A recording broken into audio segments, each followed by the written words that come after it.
On September 5th, 1987, a 7-year-old boy was taking a shortcut through these trees in Des Moines' Riverbend neighborhood when he discovered the body of a deceased woman.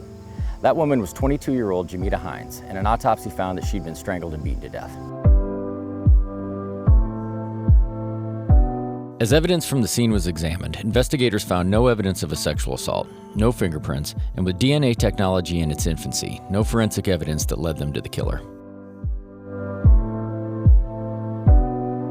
The late 1980s were a challenging time for law enforcement and our communities as the crack cocaine epidemic spread across the nation. Des Moines was not immune to those problems, and many of our investigations found that there was a connection to the drug trade. Detectives were now on the hunt for a killer of a young mother who left behind 3 young children, all under the age of 10. Rashonda Hines was the second of Jamedia's children, and she was just about a month away from her 5th birthday when her mom was murdered. The reports you see, everything's about the drugs and the gangs and all, she wasn't necessarily a part of all that, but she was around it, and it's guilty by association in some sense, So I just think that a lot of people that's still in that lifestyle have some knowledge of what happened to her.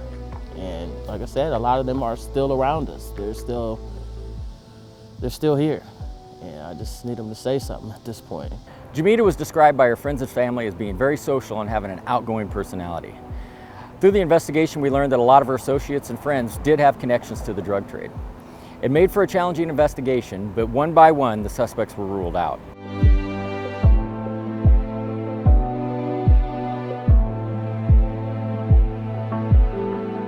How did your mom's death impact your relationship with your grandma, in the sense of, did she step right in there and That's my best friend. That was my best friend. My grandma. Your grandma was? Mm-hmm. She dealt with it in a way that was painful, I believe.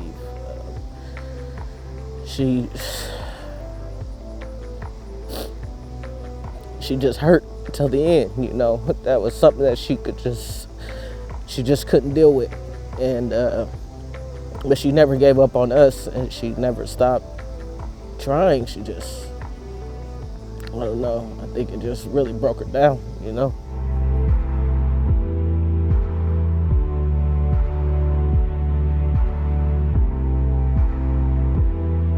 It's been 34 years since detectives started the investigation in this neighborhood, going door to door searching for witnesses, scouring every inch of this neighborhood for physical evidence. And it's been 16 years since the last fresh lead came in. But it's also been 34 years since the family lost their daughter, their mother, and their friend. I just know she probably would have been an amazing mom, a great grandmother.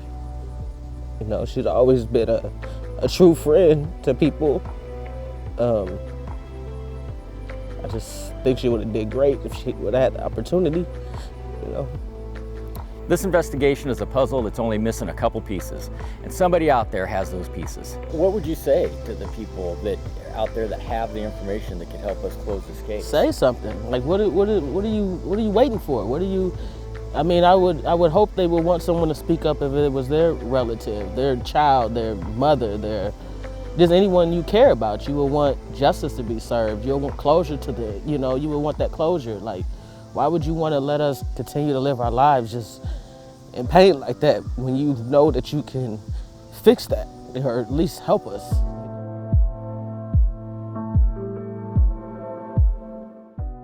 If you have any information about this case, please call the Des Moines Police Department, or you may also submit an anonymous tip through Crime Stoppers of Central Iowa. Reward funds are available.